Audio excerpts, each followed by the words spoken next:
ఇంత గొప్పవాణ్ణి, ఇంతటి రాజాధిరాజుని, ఇంత పాండిత్యం ఉన్నవాణ్ణి, ఇంత ఐశ్వర్యం ఉన్నవాణ్ణి బొత్తిగా ఒక ఆడదాని ముందుకెళ్ళి అమ్మా భవతి భిక్షాంది, అమ్మ అన్నం పెట్టమ్మా అని చేయి చాపడమా అని చిన్న కినుక వస్తుందేమో ఎవరికైనానని ఒరే అమ్మ దగ్గరికి వెళ్ళి అన్నం అడగడానికి అమ్మ అన్నం పెట్టమ్మా అని అడగడం జీవితంలో వరం రా.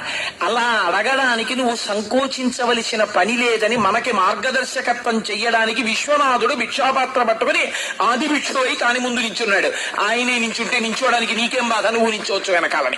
అందుకని ఆయన ఆది భిక్షుడు అయి నిలబడ్డాడు.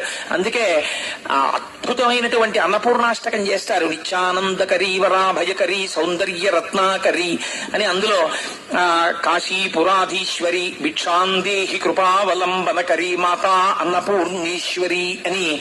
ఆ భిక్ష ఎటువంటి భిక్షో తెలుసా అండి? భిక్ష అంటే మీరు కేవలం అన్నం భిక్ష కింద వేయడం అనుకుంటారేమో, పొరపాటు.